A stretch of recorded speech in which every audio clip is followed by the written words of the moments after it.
had one drink of LaCroix and still plenty for me. I had to give it up. Dude. Spit it out of my mouth. I think I've drank 2 coconut LaCroix so far today. 2 really? Already today? Love it. Yeah. My wife calls that flavor sunscreen. Ooh. Yeah, Malibu and ever rum. Since she's done, ever since she's done that, I've not been able to drink it because now I just envision myself drinking sunscreen. So thanks, Annika, for ruining coconut LaCroix for all time. I think it's our nephew Larry described it as the drinking LaCroix is like the feeling your arm gets when it falls asleep. You know something's there, but you just can't get much of anything. Yeah, that's it. Dude. That's it. So speaking of bad decisions, like apparently drinking LaCroix or LaCroix, Tim, you had an amazing sermon this week about money and financial decisions and how you can go good or bad with those. So let's do a little bit of recap for those who maybe didn't hear it or need a little bit of a reminder. Yeah, you want me to recap it? Yeah. Like I remembered what I did 2 days Or should ago? this be a test where we recap your sermon for you? That sounds like more fun. Sounds easier for me since I gave the sermon. All right, Brian, we'll start us off with the recap of Tim's sermon. I should have paid attention. Shrewd. Being shrewd. Well, it was, Luke 16? Uh-huh. I'm ill-prepared for this. I know. I'll help you out. The parable of the shrewd manager or whatever. Dishonest manager. Dishonest manager. Yep.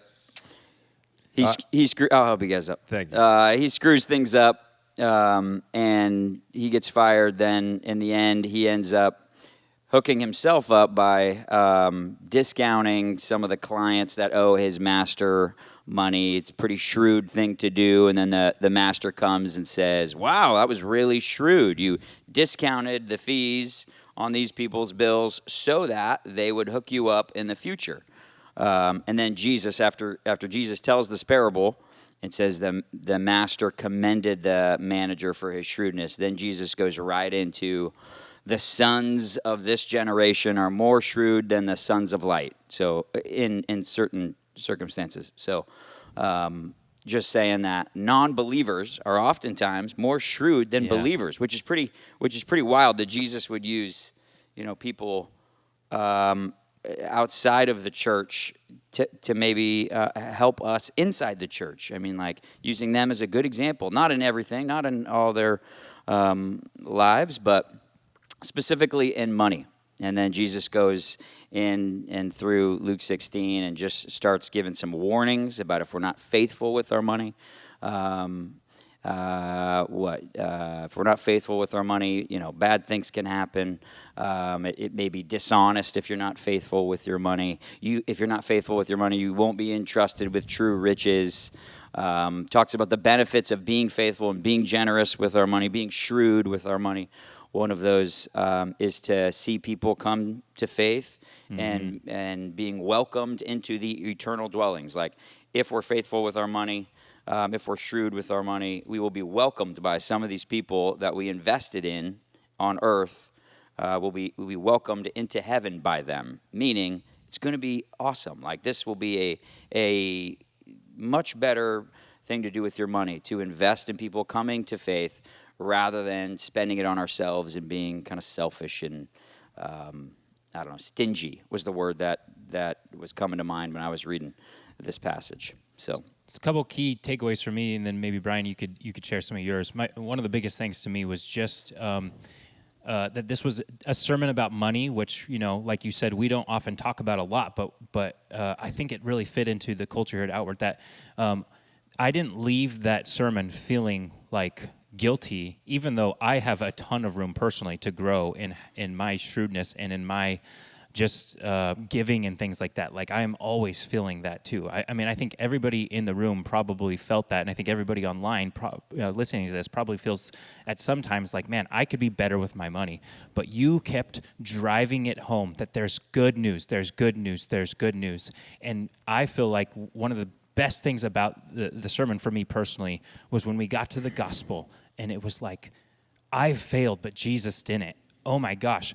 I don't have to do better. I just have to look at the one who did better. And my motivation is not coming out of guilt and shame for what I'm missing, but my motivation is like, Christ gave so much, I want to give. Like I honestly 100% came out of that sermon incredibly encouraged by the fact that it was good news. Yeah. And you got to know the bad news. You got to know where we fail in order to receive the good news too. Yeah, you can't have good news without and bad news. Jesus clearly lays it out for us there. So that's cool, man. You had said at one point, like the deeper you feel the guilt and the shame over your lack of generosity, like that just makes the good news of the gospel and what Jesus has done for us all the better, right? Which I just love that. Like the good news is fine unless like you really understand the bad news. Then the good news is awesome. Like it really puts it into perspective. I thought that was pretty cool. I also appreciated the explanation of the passage, which I don't think I've ever understood this passage before. Like, hang on, is Jesus saying this guy who seems to be ripping off his master is like the one we should be imitating? What's happening? Yeah, it was super confusing. R.C. at Sproul. first read. I listened to him speak on this passage for 30 minutes earlier in the week as I was studying. And he spent the first, 7 or 8 minutes of his 30-minute talk talking about how confusing this parable was. He's like, it's clearly the most confusing parable of any parables that Jesus has given. Like, just spent his the first few minutes talking about how confusing it is and how he didn't want to preach on Luke 16. He wanted to skip and go to Luke 17. So I think it's universally confusing for people. It's convenient that was the week Matt was out of town Yeah. for you to take Yeah. on. Was that by design, I wonder? I'm sure. I I'm sure it absolutely was. think so. So, just thinking back, like we have all been here at Outward together for quite a long time, and we have seen some of the early days, especially you, Tim, who have seen this layout. I'm thinking back, we haven't always, even as a church, made some of the best decisions, but it's incredible to see God's faithfulness as we have gone along and tried and learned and grown in our wisdom financially. You guys think about some of the early stages of Outward. Any stories come to mind? Oh, for sure. Just the existence of Outward is the story. I mean, I give Matt a hard time, or I try to poke fun at how the church was started, because it was just like, it's crazy that the church is still in existence. Like, if you read a church planning book on how to plant a church, I'm pretty sure we checked off the boxes, the opposite of everything you should have done. We planted a church for young people, for college kids who are broke, okay, to start with. And we planted it in the middle of the summer when they're all gone. When they're all gone. We didn't have a penny to our name, I think, as a church. And we took on a $60,000 lease. There was lots of things in there that were just like, probably as a business decision, it was just totally risky. Like this thing shouldn't work on paper. But just the fact that it has worked and that people saw the risk that Matt and everybody was taking in those early days, like, it's just a clear testament that God has been with us from day one. Like brought us through. Like, I think God loves the risk. I think he loves it, man. Where else should you take risk? Other than the church. I mean, God is with us here. Like, this is a great opportunity to do that. And that's what I think Outward is. It's a representation of taking risk, not foolishness. There's a difference there. And maybe some foolishness, but mostly risk, and just for the glory of God. There's certainly other stuff involved there, but I think God loved it and has blessed it along the way. I've been reading through just my personal reading through the Old Testament again, and just finished Judges and finished 1 Samuel today. And this is consistent with what God does. Like, he takes what is an improbable situation, and then he makes it like outlandishly impossible, so that when he moves and saves his people, there can be no other explanation than that God moved here, right? Like, because if it's like kind of possible, then it'd be easy to excuse and go, well, it was just lucky, things worked out, and I feel like Outward's history has been kind of like that. Like the initial starting of the church is, we've thrown around the saying over the years, either God moves or we fail. Like we put ourselves, and maybe we're a little a little wiser now than we used to be, but like we just end up putting ourselves in situations where if God is not with us, this thing's going down. But if He's with us, then this will succeed and He will be glorified. And it just seems, I think it's consistent with Scripture and the way God moves, so that He's glorified and we're not, right? Yeah, I could tell you guys, and we could all share here story after story of times when there was a little bit of risk involved or a little bit of a need for faithfulness, and God has shown up bigger than I could ever expect. And it's not to say like, I loved in your sermon you talked about the fact that this is not to say that you're going to take risk and God is going to financially bless you all the time. That's not what this is about. But it is to say that God will show up in ways that you don't imagine and you can't expect. And I think the thing that we've done at Outward has been to be in a position, sometimes a little bit risky, but sometimes I think with a lot of wisdom and prayer, and most of the time now, especially where we are as a church, is to say like we don't ever want to be comfortable. We don't ever want to sit with a bunch of money in our account when there's people out there that need the gospel. We want to use whatever resources God has given us to extend the gospel wherever we can, faithfully with wisdom. And so I think that's our culture right now. I think that if we talk about our culture at Outward Church and what we want to see people grow in terms of financial, I think that's a big piece of that for us. Do you guys want to speak into what are your hopes, especially you guys? I get to brag about you guys because you don't have to do it here, but you guys are very smart businessmen, and you guys are both really passionate about helping people who maybe are a little bit scared, a little bit hesitant towards giving, or what should they do with their finances or money. So give me a little bit of mixing the culture of Outward here and how can people practically respond to this? Brian? Well, I'd love to. Thanks for setting me up like that, Tim. Dude, I'm still thinking. So, practically, right? Tim's sermon had a lot to do about, not letting greed, not letting, the love of money have a hold in your life. And I loved what you said at one point near the end of your sermon, think about what you could do with this money, right? Mm-hmm. Like, I'm going to give $100, and you think about, man, I could go do this with it. Take my wife out for a nice date or whatever. And then, to deny yourself of that and say, I'm going to give this anyway, right? And you said something like, at least with those dollars, you are showing the love of money, or you're showing greed. You have no hold on me. That was so good. Dude, so cool. Gosh. I think it was punch greed in the face. There it is. Punch greed in the face. There's the quote. So takeaway number one: punch greed in the face. Be generous. Dude, I love that. I love that. I do need that on a sweatshirt. What are the action steps? It's actually, maybe in some ways the easiest sermon to ever to have action steps. Give some money away. Is it the most practical thing you could do to benefit you and your faith, to benefit others? It doesn't have to be something grand. It can be quiet. It should be quiet. It's not something you announce to everyone. You just do this quietly. You be generous. You think about making Christ your identity. Go make Christ your identity. Sometimes when we talk about stuff like that, I'm like, what does that mean? How do I do it? But in this situation, follow the lead of the Holy Spirit. Yes. Follow him. Where is he? I'm looking.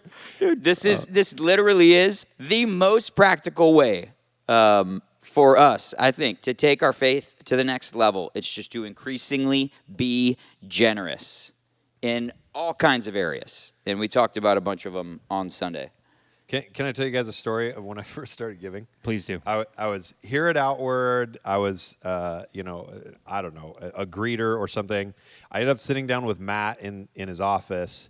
And he just looks me square in the eye and he's like, hey, how are you doing with giving? Are you, giving faithfully? And it's like, no, I'm not. And I was like, listen, I make a little bit of money at the beginning of the month, and then I pay all these bills, and then at the end of the month, there's no money left. So I can't give. And Matt's like, nah, it doesn't work like that. You really need to start giving.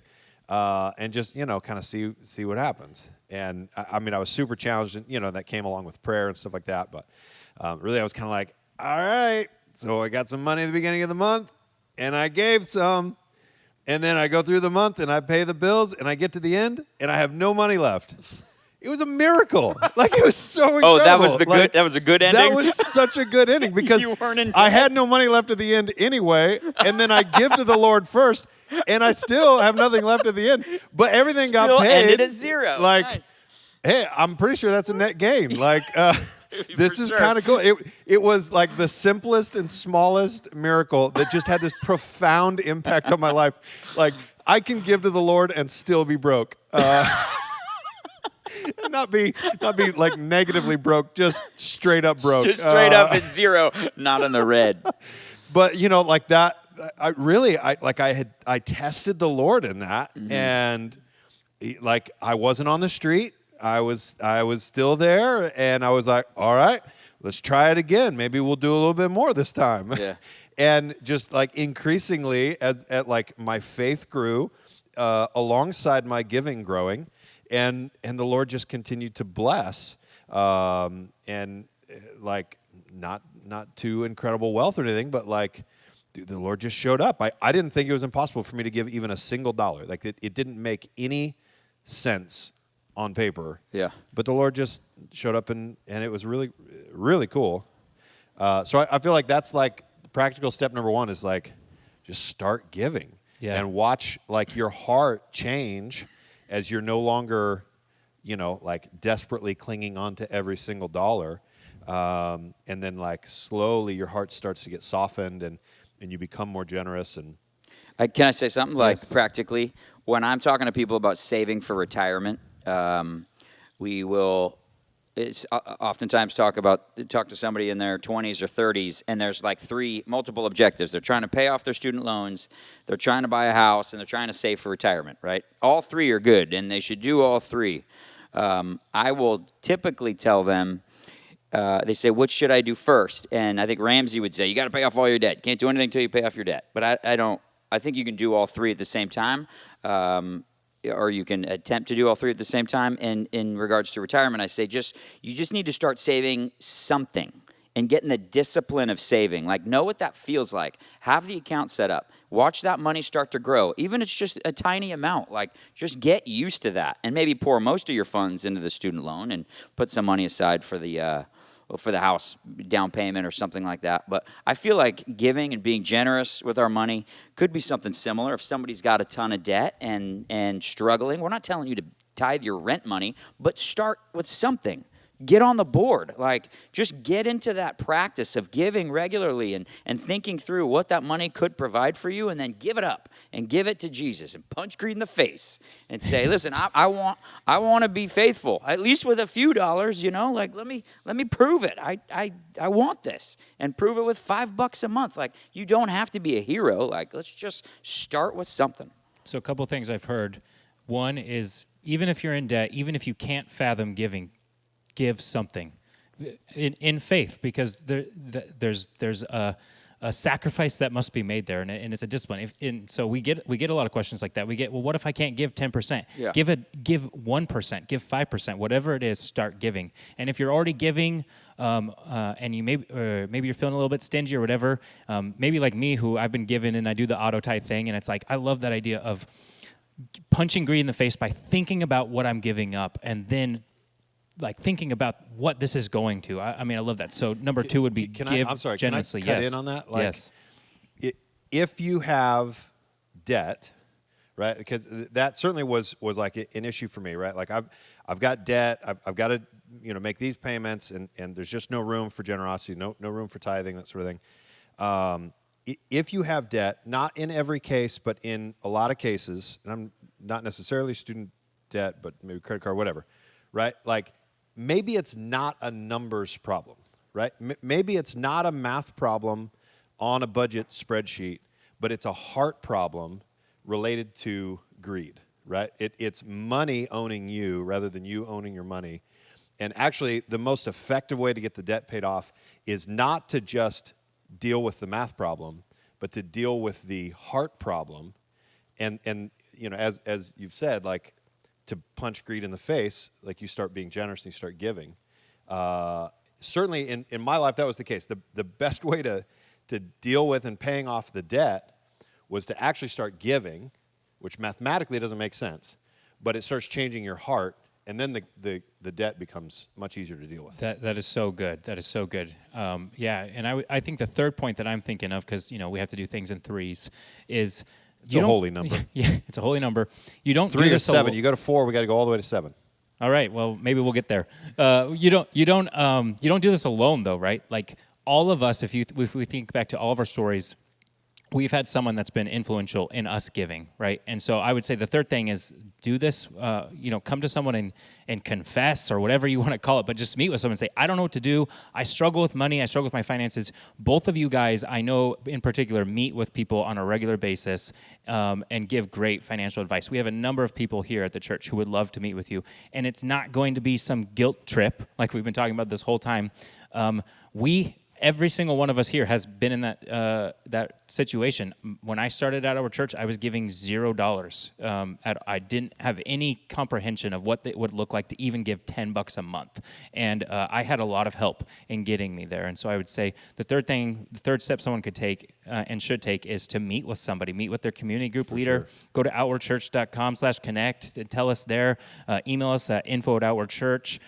Dude, I will take anybody's call or email or whatever. If you email, I forgot to mention this on Sunday. I was going to offer it up at the end of the service, but tim@outwardchurch.com, like I'll talk through, like let's spend an hour talking through whatever the situation is. I can give you professional and spiritual guidance. I can talk you through what I've done. We'll tell you what other people have done, and maybe at least just have an opportunity, completely confidential. Nobody has to know. Like this is totally in secret if you want to, but it is a resource. Please use it if anybody thinks it would be beneficial. That's great. Yeah. What was that? What was that? I don't know what I just wrap said. it up. What's the signal? That's the signal. We've been going a little long here. Sorry about that. Yeah, my watch is. Hey, I got one last thing to say. I was thinking about this. Since Tim's just warming up. Nick reminded me when he said wrap it up. I think we need to be like just being generous is great. Giving money because we're trying to be faithful. We want to punch greed in the face. But I think we can be shrewd as well and think about what that money could do. Mm-hmm. Meaning like, who can I benefit with this money? Who can I befriend with this money? Who can I help with this money?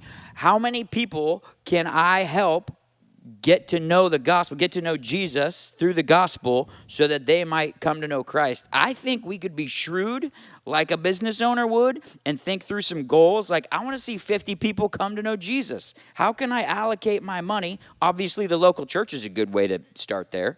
But like being hospitable and being generous, like I feel like we should be encouraging people to have like what's a SMART goal, specific, measurable, attainable, timely goals. I mean, I think this applies to this.